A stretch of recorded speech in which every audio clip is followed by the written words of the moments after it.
Right, cravat time. So hopefully, with last time we talked about this area here, we just brought it in from Marvel's Designer and we created this inverted collars section. So it's been quite some time since we've done this, kind of paid any attention to this area really. You can see that the cravat has kind of just been bullied around by me as I've been shifting it around in the various videos and whatnot. So poor cravats, never mind. Anyway, so for this particular section here, obviously we can be quite economical about it, and what I mean by economical is we just have to focus on a very small part of this. Okay, now I'm not too keen having such a thick area where this kind of takes place. I'm very keen on having it be quite thin. Okay, I'd almost sort of say if I was to get rid of this kind of central ruffle here, if we were just to look at this area here, I'd almost say I'd want to even pinch it down even further. And we can use the pinch tool as drastic as this as well. So I'd almost say I'd want to pinch it down so it's something like that. I don't want it to be so tight around or thin around the edges there, but a bit more thin in the middle there would be ideal. Just because when I put some kind of brooch there later on, I don't want the focus to be on how thick this is. I'm not really explaining it too well, but I think that just looks a little bit better aesthetics wise. I also want to just adjust some of this here just to make that hang over a little bit more, because again I don't want the wrapping to be the main focus. I want the ruffles to be the main focus, so bringing them out further there helps keep them be the center of attention rather than anything else. Okay, now we've got exceedingly low polys here, so we're going to have to subdivide that quite substantially. Okay, so even as you can see they're subdividing it, and the light little kind of strokes I made several hundreds of videos ago kind of already taking effect there. So all we're going to do for this little part here is we're just going to further this area out a little bit, just kind of work on this a bit. And of course any part beyond the side, it's a no-go zone, so we don't have to worry about that, which is a nice thing. We just have to focus on the front. Now, advice for focusing on the front, essentially we're going to be looking at the same thing we did for the vest collar here. Okay, so we've got these kind of lines there. Obviously it's going to be compressed, but try not to worry too much about how compressed it is, because you'll be quite surprised what the pinch tool can do for us there. Okay, but we're going to follow these kind of sweeping kind of curved lines, lots of diagonal sort of folds there. Okay, and they're all going to kind of coalesce in the middle. What do I mean by that? So let's go ahead and actually use the clay buildup brush just to be quite destructive about this, to be free flowing, but essentially strokes like this. Okay, so quite hefty strokes. You can see, try and read the folds that we've already got there if you've got any there already. Okay, just go ahead and just go with your idea. Go with your idea and just essentially just anything like this sort of goes up. It's always a thing to spin the whole mesh around there when it's right on the edges. Okay, so how does that look? It looks a little bit like a mummy at the moment, but you can see there that the clay builder brush does a very good job of just breaking all that up. And now we can swap to our standard brush, and let's just focus on a little bit more refined sort of strokes here. Let's increase the intensity slightly, and we'll just sort of go there. And we can see we've got one there, we've got a fold here, maybe that goes all the way back there. That's fine. We've got a fold here, maybe it kind of tucks under there, and then there's another fold that comes out here. So you can see that it almost just, it's quite natural, it just kind of comes about almost in its own way. Okay, and you just got to bring it to the center there and kind of let the tie that we've got in the center do the rest of the work. Okay, so bring that there. We've got probably another one here. Now the one thing I will say is you probably don't want thick sort of folds. You want quite thin folds, because this is quite thin fabric, so it's not leather.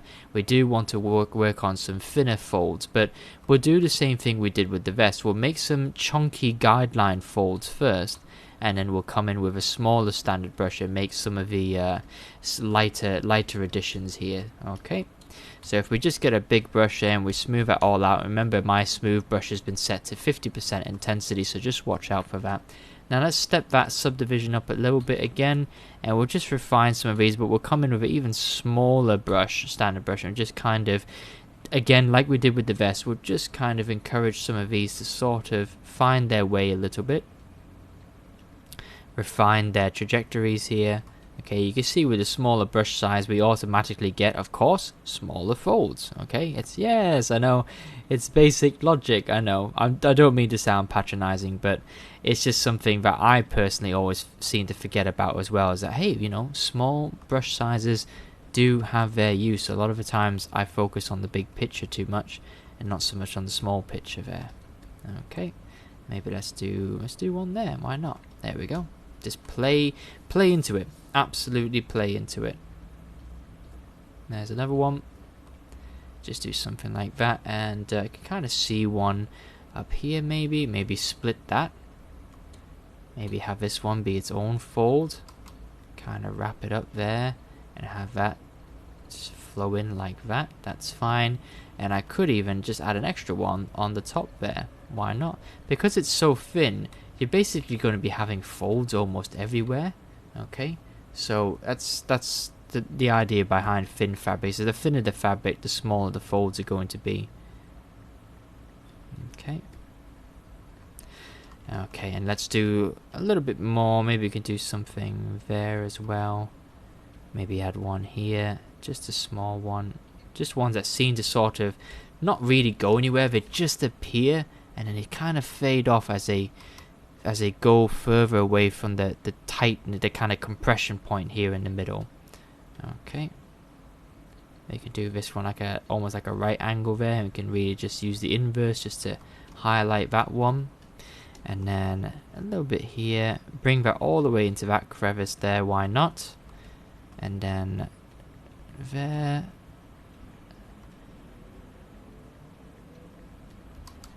Sort of angle it a bit better. There we go. Something like that.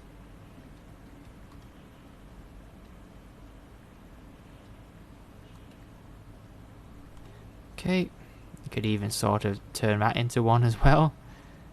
Why not?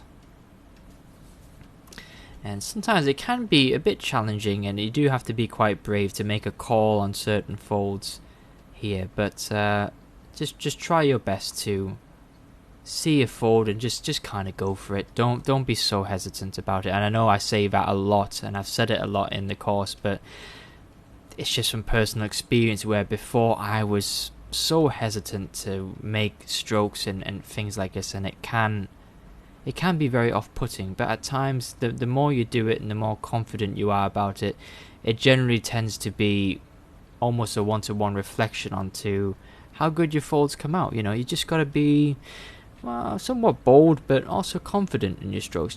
It's going to be okay. Just keep going with it. You know, just you will make it work. The only question is it's not ever going to be a question of it won't work. It's just a question of it will work. But how long is it going to take before it works? You know, you just got to work on things, and basically it's a question of time rather than whether or not you can do it. You can do it. It's just how long is it going to take before you're going to be able to achieve the effect you want, or make something look right, or figure out what's kind of making it look a little bit incorrect, or what's kind of a little bit off. You know, that's just a time commitment. It's not really an ability thing. It's just a time commitment. Okay, and all I'm doing now is around the sides here, I'm just making sure they go around far enough so that they're hidden in the rest of the outfit there. Okay, I'm not really interested in sculpting anything beyond there, because you'll never see anything beyond there.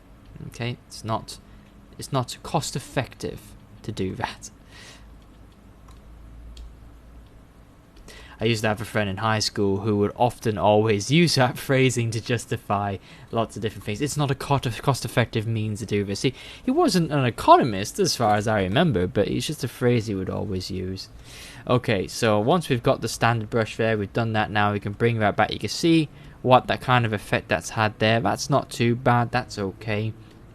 So we're just going to bring in here now, and like we've done before with the standard brush before, we're just going to commit to the angles of some of these here using the inverse function. Okay, so kind of sweep in. Can be a bit tricky sometimes. Just really kind of make some of these folds look quite sharp and crisp rather than sausage-like. Okay, and you can see the damn standard brush does a very, very good job of doing exactly that. It makes the folds look nice and crisp, befitting that of a very thin fabric. So that's very handy for the damn standard brush to be that way. Very nice. Okay, so don't forget you can use the standard form of it as well to create some deep, thin cuts. It's also an effective way of doing it.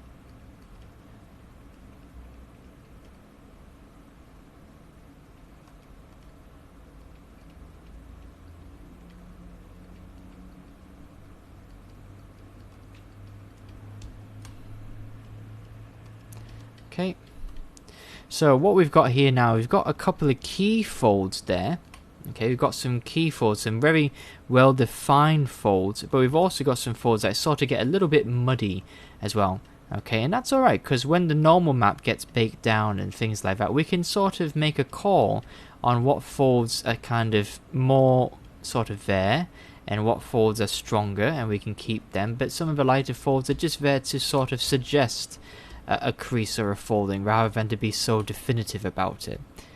Okay, that's a nice thing. So kind of, I guess generally speaking, as a general rule of thumb, it's always a little bit better to oversculpt folds rather than to undersculpt. Sometimes undersculpting can be quite underwhelming when you look at it all. Okay, so there we go, we've got that there. Nicely done. Let's put the shirt on the highest subdivision level so we can inform where this collar goes. So you can see there we've got a little bit of a glitch there where we've got the collar just kind of eking out a little bit. So let's just use the standard brush and we'll just tuck him away like that. And we could do that for this area here as well. ZBrush. Okay, sometimes ZBrush hangs on me. Just kind of tuck that in.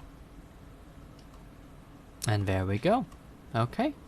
So that's pretty good. I'm quite happy with that result. That's okay. Just knock that guy in there a little bit. Right, fabulous. So that looks a little bit better now. That looks a little bit kind of, it looks quite strand-like. It does look quite strand-like. But I think with the material I've got in mind for it being like very fine lace and stuff like that, I think that's quite fine. That's probably quite alright to do that. If you're not so sure, we can maybe do a light pass. Say a very light pass of the trim dynamic brush. Let's see what that sort of does. It might help make the folds less aggressive somewhat. And you notice I'm doing this on a lower subdivision level. What does that do if I bring it back up to subdivision level 5? Yeah, I guess it makes it a little less pronounced. I don't know. Yeah, I guess I probably prefer that. So yeah, trim dynamic brush can kind of reduce the height of it. I guess the height kind of bumping of it. But actually I do like that as well. I think I'll just keep it like that. I won't use a trim dynamic brush. I'll just kind of smooth it out a bit there. That's fine. Okay. Right, so I'll leave that video there for now. Go ahead and have a go at just kind of doing some folds there, around there. And what we'll do is we'll bring back the little tie in the middle, which I've now lost again because I've got 1,000 bajillion subtools here.